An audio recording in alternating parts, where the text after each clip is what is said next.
So many beginners fail to do this. The way he's standing, and this is something many beginners struggle with when they start doing character design, is that the believability of the stance of their character just isn't present. And usually, it's such a quick, easy fix to do this is just by acting out the pose. You know, take an example from animators. If you see animation in almost any movie, that entire sequence has been acted out by the animator.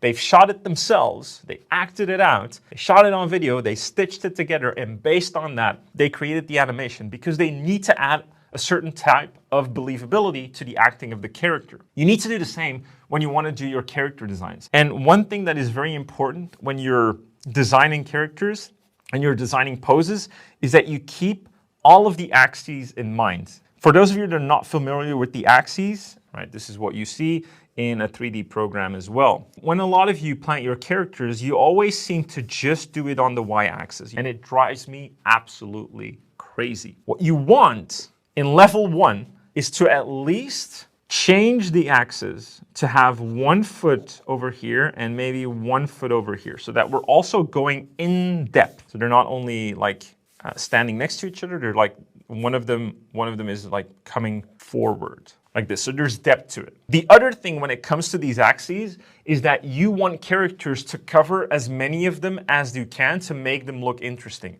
So instead of having a character that is just, let's say, 2D like this, but that's fine, it's a character, but it's not very interesting. And so number 1 is that you start creating 3-dimensionality to the character. So instead of it being like this, it starts looking more like this, right? And so there's some form to it. But then a next level to that is that it actually has multiple axes that it covers. There's a head here, and then his body is like this, right? And we're covering multiple axes, and we're creating a lot more interest in the character. And by doing so, we not only create more believability, but we also create a more pleasing aesthetic. And it doesn't always have to be this incredibly dynamic. It can be. Dynamism creates interest, but it can also be a static pose. But even when you look at my characters, usually when they have static poses, there's still a lot of depth or something going into depth